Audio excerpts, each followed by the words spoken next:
Hello viewers, আসসালামু আলাইকুম viewers, কেমন আছেন? আশা করি অনেক অনেক ভালো আছেন ভিউয়ার্স। বর্তমানে মালয়েশিয়া প্রবাসী টাকার রেট কিন্তু আগের তুলনায় অনেক বেড়ে গেছে এবং কোন ব্যাংকে কত টাকা দিচ্ছে এবং বাংলাদেশ ব্যাংক কত টাকা দিচ্ছে এবং মালয়েশিয়া থেকে কোন এক্সচেঞ্জারে কত টাকা দিচ্ছে, বিকাশ রকেটে কত টাকা রেট দিচ্ছে, সব বিস্তারিত আপনারা এই ভিডিওতে জানতে পারবেন।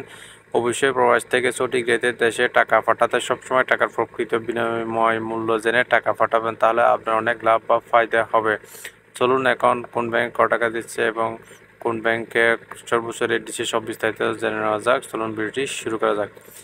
বিয়স, বর্তমানে মালয়েশিয়া সর্বোচ্চ রেট দিচ্ছে 24 টাকা 55 পয়সা। আপনি যদি মালয়েশিয়ার থেকে বাংলাদেশ ব্যাংকে টাকা পাঠান তাহলে পাবেন 24 টাকা 50 পয়সা। যদি বিকাশে টাকা পাঠান তাহলে পাবেন 22 টাকা 95 পয়সা। আর যদি ক্যাশ পাঠান তাহলে পাবেন 22 টাকা 95 পয়সা। তারপর আপনি যদি মালয়েশিয়া থেকে অগ্রণী রেমিটেন্সে টাকা পাঠান তাহলে পাবেন 24 টাকা 64 পয়সা। অগ্রণী রেমিটেন্স ব্যাংকে যদি টাকা পাঠান তাহলে পাবেন 24 টাকা 65 পয়সা।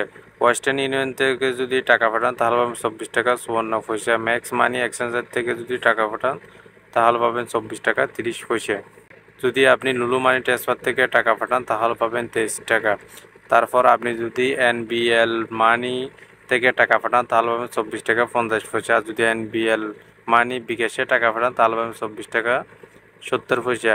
তারপর আপনি যদি মার্চেন্ট ট্রেড এশিয়া এক্সচেঞ্জার থেকে টাকা পাঠান তাহলে পাবেন 24 টাকা 55 পয়সা। তারপর আইএমই এক্সচেঞ্জার থেকে যদি টাকা পাঠান তাহলে পাবেন 24 টাকা 55 পয়সা। তারপর আপনি যদি রিয়া মানি ব্যাংকে টাকা পাঠান তাহলে পাবেন 24 টাকা 55 পয়সা। রিয়া মানি থেকে বিকাশে যদি টাকা পাঠান তাহলে পাবেন 24 টাকা 45 পয়সা। ভিউয়ার্স, এই ছিল আজকের ভিডিওটি কেমন লাগছে অবশ্যই কমেন্ট করে জানিয়ে দিবেন এবং আরও ভিডিও পেতে অবশ্যই চ্যানেলটি সাবস্ক্রাইব করে রাখবেন। ওকে, ধন্যবাদ। দেখা হওয়ার কোনো পরবর্তী ভিডিওতে।